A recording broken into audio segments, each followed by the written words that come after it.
Franklin County, Tennessee, a county rooted in its diversified topography. The hills, viewable from Winchester, are enriched with stunning cascades and waterfall end caves. The grandeur of the hills arise to sublimity. The forests that engulf Franklin County are rich with wildlife and fauna, a beautiful area for any family venture. That was until a small group of teenagers discovered a forest fire off a Waltz Road in the early hours of the 1st of July 2012. The teenagers reported the fire to the authorities, innocently believing it to be an abandoned bonfire. But hidden within the roaring flames, something far more sinister was waiting to be uncovered. People say Ted Bundy didn't show any emotion. I showed emotion. Unit 2, move into position. Units 3 and 4, maintain coverage of Sector 7. I'm not guilty.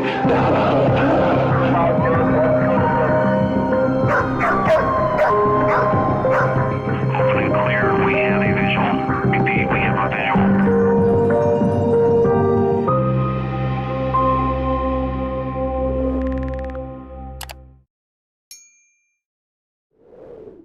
Before we delve into this case, I'd just like to talk about the sponsor for today's episode and give a massive thank you to the people over at Ridge for helping to keep this channel afloat. The Ridge wallet is an amazingly light and sleek wallet made specifically to hold cards and designed beautifully to fit into any pocket. With 2 metal plates held together by a durable elastic band, it's super easy to fit the cards you need for your day-to-day ventures inside and to only take the cards you need with you. So it's time to throw out your old bulky wallets and switch to this amazing, incredible slimline wallet. The Ridge wallet comes in a large range of colors and styles, including carbon fiber, aluminium, and titanium. So you are sure to find a wallet that'll suit anyone in your life. It makes a great Christmas present. And the kind people over at Ridge have hooked you all up with a little holiday deal. Head on over to ridge.com/Joshua, choose from their stunning line of wallets, and make sure you use code Joshua to get 10% off at checkout. Again, thank you to Ridge for sponsoring this episode. And with all that being said, let's delve right into this case.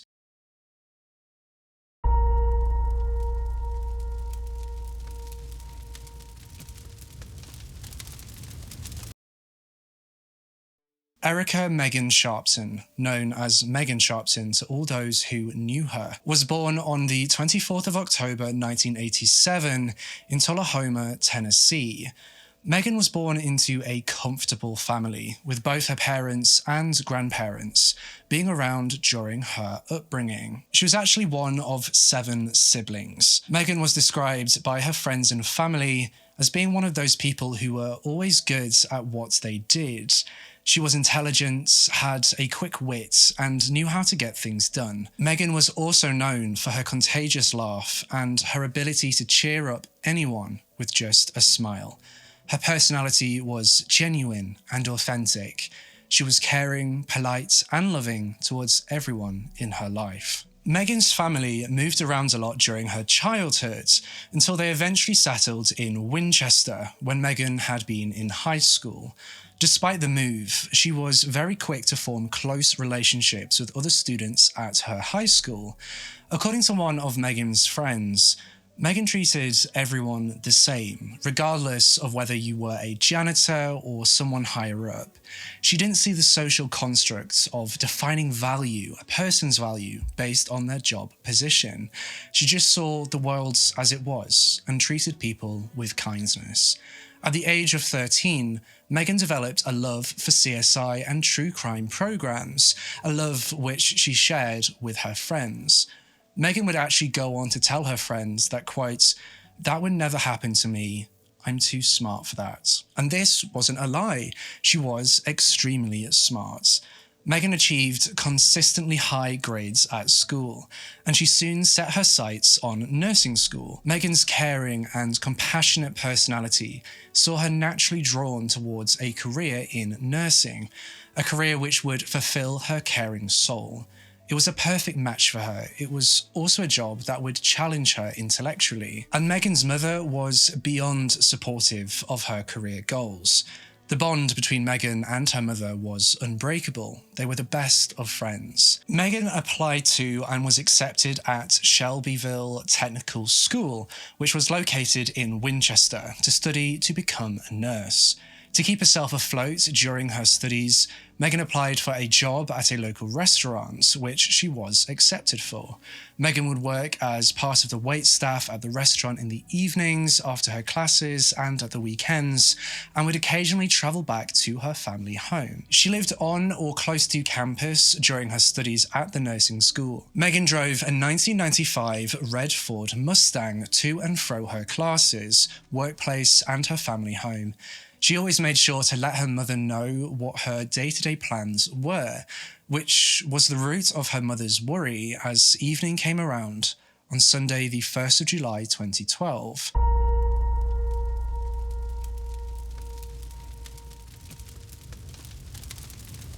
Megan's sister had come into town that Sunday, and so the family had planned for everyone to come over that Sunday evening for a family meal, though Megan had to work a shift at the restaurants that afternoon. Megan spoke with her mother on the phone that Sunday, telling her that she was just about to clock in at work. She also told her mother that she would be dropping by an elderly lady's house, a possible patient, after work for a little while, which wasn't something that was out of the ordinary for the 24-year-old nursing student, before she would drive over to the family home, arriving for around 5 or 6 p.m. Though, as 6 p.m. came around, Megan's mother began to grow concerned. Megan hadn't yet shown up for the family meal, and she knew how important the family meal was to Megan. It was extremely out of character for her to have not made contact to say if she were to be late, and so Megan's mother decided to start phoning her daughter to try and find out where she was and what the hold-up was. But all her calls went to voicemail. Where was Megan Sharpton? Much later that Sunday evening, as the midnight moon gleamed in the sky, a few teenagers had come together to drive back home following a party. On this drive, they passed over the Awalt Bridge, which spans Timsford Lake in Franklin County, just outside of Winchester. The teenagers immediately noticed the red flickers of fire coming from within the forest surrounding the lake at about 1 a.m, going into the 2nd of July 2012. The group of teenagers were very much aware of the risks associated with bushfires and the devastation such fires can cause if left to its destructive ways. And so they decided to phone emergency services to report the uncontrolled flames. 911, what is the address of your emergency? That bridge going up to Tullahoma, they look like a huge fire.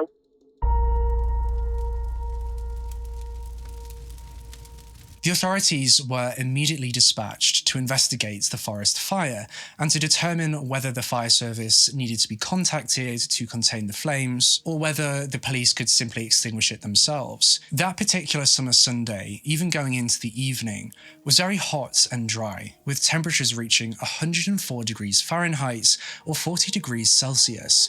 The last time it had rained, even just a slight drizzle, had been almost half a month prior on the 17th of June. It's safe to say that concerns that this fire could spread were fairly high. A quick assessment needed to be made by the nearby police officers swiftly. The responding officer, a singular deputy, arrived at the scene of the fire, where the teenagers had been waiting about 10 minutes after their call to emergency services. Though, when this police deputy arrived at the scene, it seemed as if the forest fire had begun to start burning out.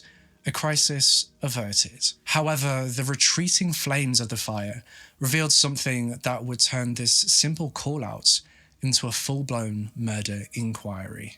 The police deputy discovered charred remains at the foot of the fire.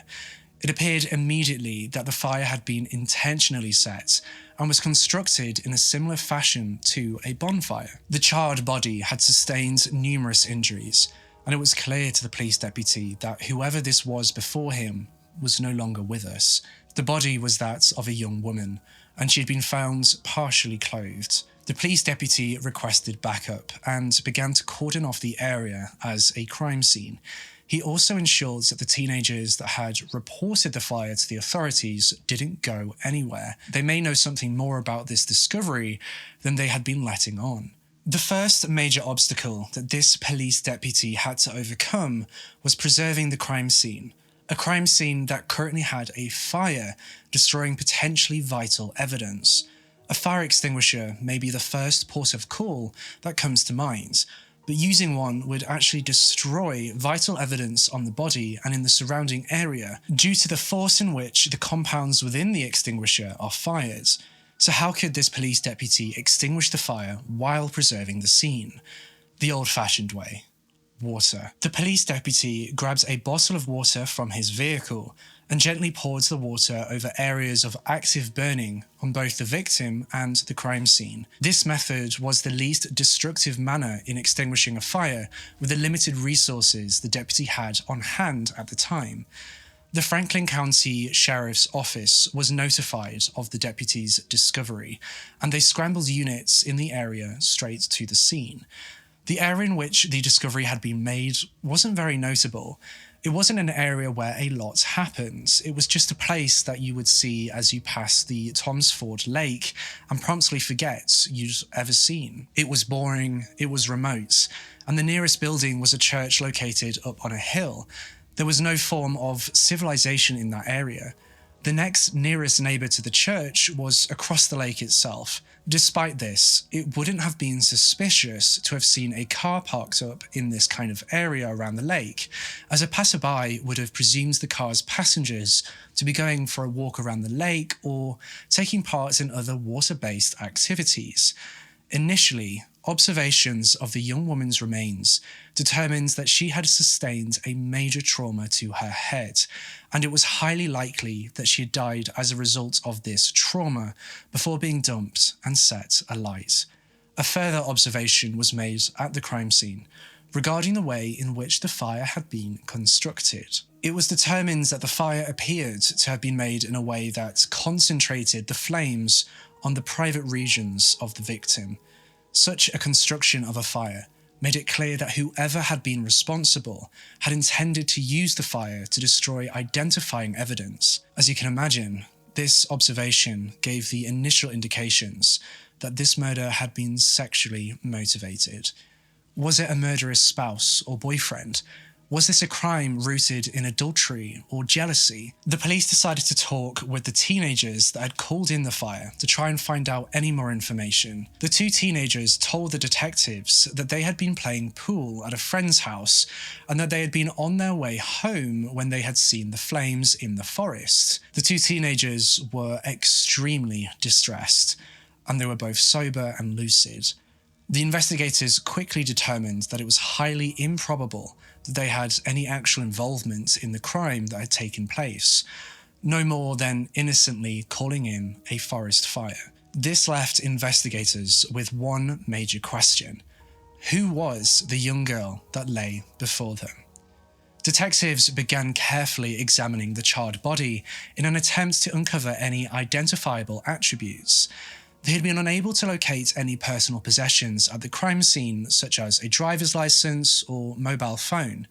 Further, no missing persons reports had been filed that matched the description of the victim before them. But the detectives knew one thing: whoever this was someone's daughter, sister. She could even have been a mother. They were determined to figure out their Jane Doe's identity as quickly as possible. It was then that the crime scene photographer noticed the t-shirt that the victim had been wearing. The t-shirt appeared to be somewhat unique due to the design located on the left breast. The graphic itself detailed a nursing class which the victim had presumably been a part of. This clue was vital in uncovering the identity of the young woman. The detectives knew that a popular nursing school was located nearby and determined it to be highly likely that their victim were a student of that school. The crime scene photographer then discovered some visible star tattoos on the victim's ankles and on her neck. The investigators decided to utilize social media to try to identify their victim. They made a post on their Facebook page asking for any information about a Jane Doe found in the Alwalt Bridge area. They described the young woman as being between 18 and 25 years old with dark brown hair and a tattoo of a large star with smaller stars on the back of her neck and on her right ankle. Unfortunately, this Facebook post has since been removed, and my team and I were unable to find it on any archival records, though we were able to locate this breaking news article that was published the same day as the discovery, on the 2nd of July 2012. Woman's body found burned in Franklin County. The body was found in the Alwalt Bridge area northwest of Winchester. Authorities asked that anyone with any information about the incident or the body call the Franklin County Sheriff's Office. The Franklin County Sheriff's Office promptly received 5 separate calls from different parents who were worried for the safety of their child. One of those concerned parents who had called the county sheriff's office was Megan Sharpton's mother, Kelly Sharpton. Kelly had phoned after seeing the post on Facebook due to Megan not returning home the day before, on Sunday the 1st of July 2012.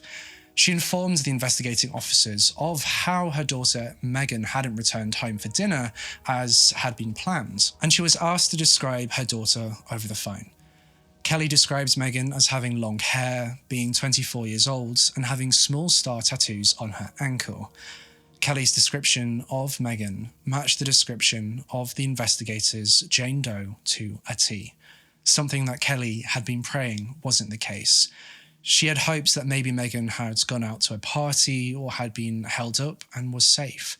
So when the investigators told Kelly that they were going to come over to speak with her, she knew deep down in her guts that something was very much wrong. The police pulled into the Sharpton family driveway, and with the blue and red flashing lights flooding through Kelly's window, she knew that she had to brace herself for the worst. The officers politely asked to come in and sat down with Kelly at the family's dining table. It was there that they gently informed Kelly that they believed they had found her daughter Megan's remains.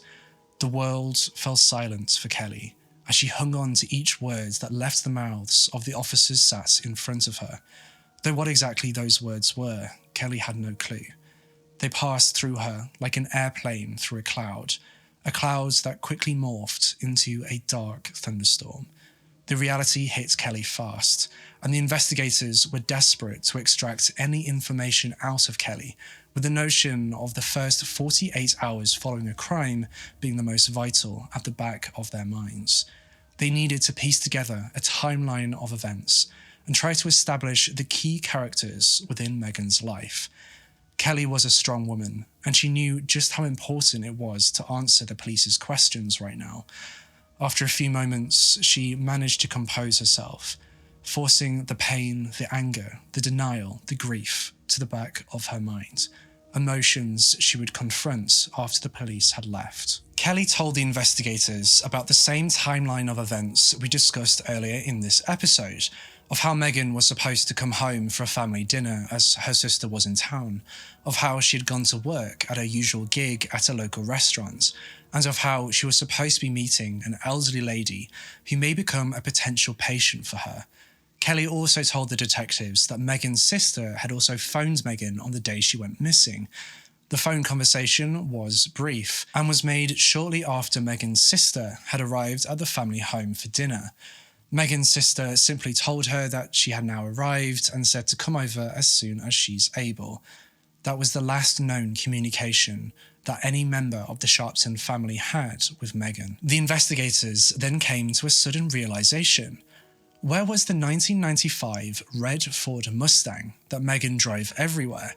She would have driven it to work and driven it to the patient's house, So where was it? Authorities issued a BOLO alert, or Be on the Lookout alert, for the red Ford Mustang, which effectively meant that all the officers in the surrounding area were informed to keep an eye out for any vehicle matching the description and to call it in if they found anything. The BOLO alert was actually issued statewide in Tennessee and in North Alabama. They hypothesized that the perpetrator may have stolen the vehicle and may have used it as a getaway car. Investigators knew just how important it was to locate Megan's car. It could hold vital clues as to what happened to her. As the conversation with Kelly, Megan's mother, drew to a close, she asked the detectives a question that would be pivotal in this case. Have you spoken to Megan's boyfriend? The investigators hadn't been aware that Megan had a boyfriend, and so immediately asked Kelly for his contact information. Megan's boyfriend immediately became a key person of interest in this case. They knew the murder had been sexually motivated, and the likelihood that the perpetrator knew Megan, was in a relationship with her, or was even family, was extremely high. The police went straight over to Megan's boyfriend's apartment to question him in relation to this case. They asked him when the last time he spoke to Megan was, and he told them that he had tried to call Megan while he was on his smoke break during work the night before, but she hadn't answered his call. From what I can gather, Megan lived with her boyfriend and another roommate on or close to her campus. The fact alone that her boyfriend hadn't reported her as missing and hadn't really shown any concern for her whereabouts when she hadn't come home and hadn't answered his calls was suspicious to the authorities. He justified this by claiming he thought Megan had simply crashed at her mother's home after the family meal and that she would probably come back home in the morning. He said that he didn't know anything was wrong until that morning. He further claimed to have not noticed anything out of the ordinary in the days leading up to Megan's murder, neither in her behaviour or in her mood. The detectives then asked Megan's boyfriend for permission to search the apartment, to which he agreed. They combed through the apartment as if they were looking for a drop of water in the desert, and they made a shocking discovery. In the bathroom of the property, they found blood spots, and in one of the bedrooms, they found 2 used syringes.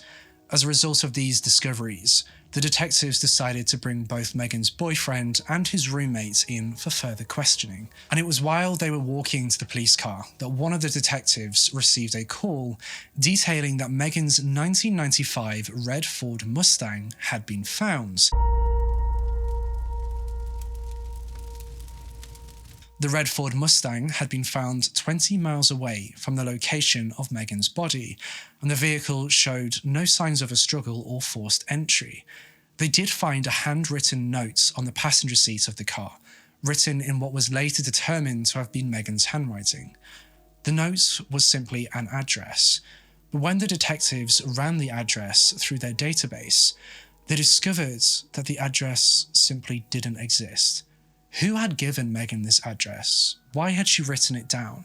Where was she going? The authorities towed Megan's car in to undergo forensic analysis.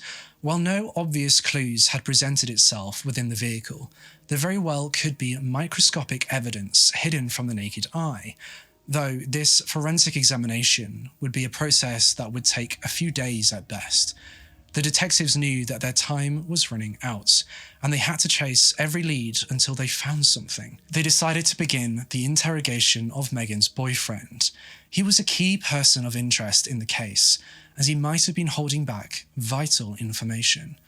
When Megan's boyfriend was questioned about the blood spots found in the bathroom of his flat, he claimed the blood to be the result of a heavy nosebleed that he had suffered. Suspicious of this explanation, the interrogating officers asked Megan's boyfriend whether there had been any kind of physical altercation between the couple, to which he replied by saying that there hadn't. Megan's boyfriend denied any wrongdoing in their relationship. He claimed that it was healthy. Sure, they had a few arguments every now and then, but it was only verbal and nothing serious at all. The detectives then asked Megan's boyfriend whether he objected to undergoing a polygraph examination, and he agreed to the polygraph.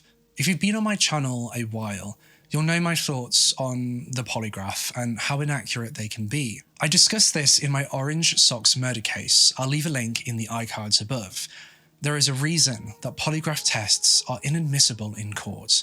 Let's just leave it there. Megan and her boyfriend's flatmate was interrogated separately from Megan's boyfriend, and this flatmate gave the detectives a strange impression.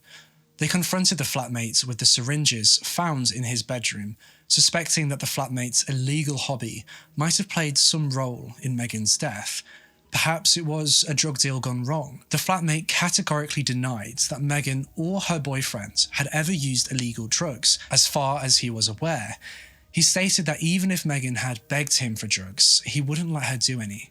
He further claims that Megan wasn't even aware of his drug use. The closeness and the protective nature that Megan's flatmate portrayed in his responses to the police indicated that perhaps there was something more going on between him and Megan. And as it turned out, there was. Megan and her flatmate had been having relations behind Megan's boyfriend's back. The detectives finally had a potential motive. They speculated that Megan's boyfriend had found out about her relationships with their flatmates and had snapped. They knew her murder was one rooted in sexual rage. The evidence fit the hypothesis, but was it enough to close the case? The authorities brought Megan's boyfriend back in for questioning. As soon as the interview commenced, they asked him if he was aware of the relationships between Megan and their flatmates. Megan's boyfriend's reaction to this actually surprised the detectives. He was flabbergasted, taken aback. His reaction to the information was genuine. He was shocked and angry, though the detectives knew that even a reaction that comes across as genuine could be faked. They questioned Megan's boyfriend. Maybe he found out and went into a blind rage. Maybe he didn't mean to kill Megan. But Megan's boyfriend continued to deny ever hurting her. He stated that even if she had completely betrayed him, he would never harm her. Just as the investigators were about to give up hope, Megan's boyfriend revealed that she had received a phone call from a strange man a few days before Megan's murder while she was at work, and Megan's boyfriend had been the one that had answered this call. The stranger on the phone asked for Megan to come to the phone and said that they were looking for someone to come sit with their elderly grandmother. As we discussed before, Megan was a nursing student, so such a request wouldn't have been initially considered abnormal. Megan's boyfriend explained to the investigators that he didn't know who the caller was, but that the caller had said that a person who we'll call Chelsea for the purposes of identity protection had recommended Megan for the job. So who the hell was Chelsea? Megan's boyfriend went on to explain that Chelsea had gone to nursing school with Megan, but was in the year above her, and that they were friends. When Megan returned home from work that evening, she rung this number back to look into the job offer. However, neither Megan or her boyfriend had made note of the phone number that had called her, using the caller ID in the phone system to call them back. So who was this strange man on the phone? Detectives were determined to get to the bottom of it. There was a love triangle, blood in the bathroom, motive. Everything was there to potentially solve this case, but it didn't answer so many of the questions raised. Why had Megan driven to the location where her car would later be found? Whose fake address was on the handwritten note? And who had given it to her? Who was this strange man on the phone? Did this call even take place? Was it part of a cover-up? If the detectives could answer those questions, they knew that they would be able to close this case. Investigators turned to the autopsy report to try to find some answers, and the pathologist who had conducted the autopsy had some interesting news. The pathologist had managed to successfully extract semen samples during the autopsy, and those samples meant one major thing. The investigators now had the DNA of the killer, though sadly, the autopsy further revealed a shocking detail. Megan had actually been shot from a low angle, with the entry wounds on the lower right area of her face heading in an upwards direction. It was determined that the caliber of the weapon was a .22. These two pieces of forensic evidence, DNA and ballistics, was immediately sent off to be analysed and compared. If the perpetrator already had DNA in the database, they would be able to find out who had killed Megan, though the search may easily come back without a match. As they waited, the investigators decided to chase the leads that had arisen during interrogations. Who was Chelsea? Detectives drove over to Chelsea's listed address to speak with her. They wanted to find out who she had recommended Megan to, but when they knocked on Chelsea's door, a familiar face answered. Donnie Jones was the man who answered the door at Chelsea's address, and he was well known to the police as a convicted felon. After a brief conversation with Donnie Jones, Chelsea came to the door and denied recommending Megan for any job. She said that there was not a chance that she would have recommended her. Absolutely not. Now, this was very strange to the detectives. The person who had been on the phone had allegedly claimed that Chelsea had recommended Megan, but Chelsea denied doing so and gave an impression that she actually disliked her. A few days later, both Megan's boyfriend and their flatmates passed their polygraph tests with flying colours. And since there was no concrete evidence to charge either of them with anything related to this case, the police were stumped. Their alibis checked out. They went back to the drawing board. Even more disheartening to the investigation, the forensics reports conducted on Megan's red Ford Mustang detailed nothing significant or of note. It was clean of any evidence. Megan's mother, Kelly, made a public appeal on television for any information relating to her daughter's case. Almost 2 months after Kelly's televised appeal, Megan's mobile phone records were delivered to the investigators, and these records revealed an important clue. A prepaid cell phone had made a call to Megan's phone on the night she was murdered. Was this the break in the case that the detectives so desperately needed? The police were able to trace the prepaid phone to a retailer in Megan's hometown of Tullahoma, and luckily for the police, the retailer had functional CCTV security cameras. On the day that the prepaid cell phone was purchased, the CCTV images revealed 9 to 12 customers purchasing that exact prepaid phone. But only one of those customers stood out to the investigators. This customer's demeanour was suspicious, and it made the detectives ask themselves a key question.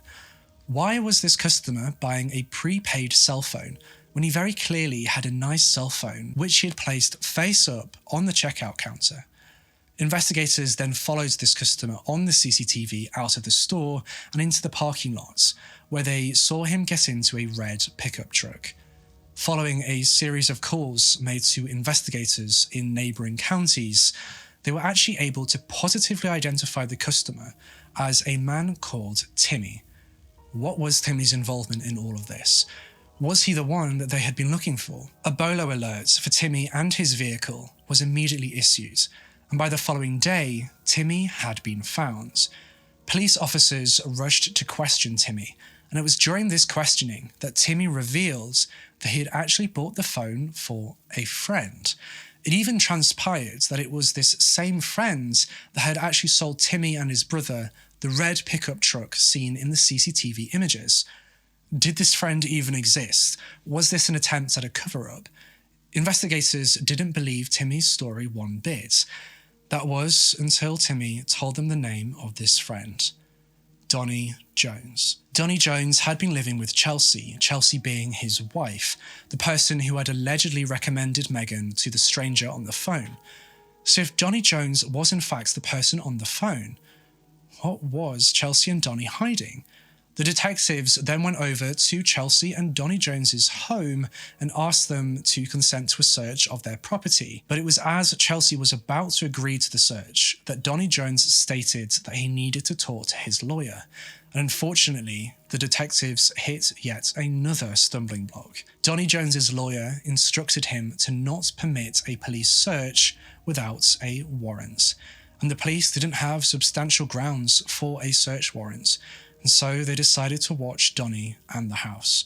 take a look at what he got up to, who his friends were. Miraculously, as they were staking out the house, one of Donnie's children came cycling up beside the detective's car and let it slip that his father, Donnie Jones, would take him shooting. Donnie Jones was a convicted felon, and he was banned from owning any kind of firearm. This was enough for the detectives to apply for a search warrant, and so they did, and it was granted, and they located a .22 caliber rifle. Forensic testing determines that the .22 caliber rifle that was in Donnie Jones's possession was a match to the weapon used to shoot Megan. Donnie Jones was then arrested on firearms-related charges and swabs for a DNA sample.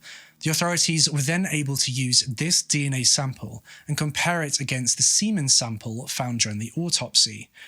And it was a match. Donnie Jones had met Megan briefly when Chelsea had been a student at the same nursing school as Megan, and it was when Donnie Jones had first met Megan that he set his eyes on her. Donnie had taken Megan's cell phone number from Chelsea's phone and staged a nursing job using the prepaid cell phone he had his friend buy, a job which he knew Megan wouldn't turn down. He then gave her a fake address, leading her out to a patch of land in the middle of nowhere.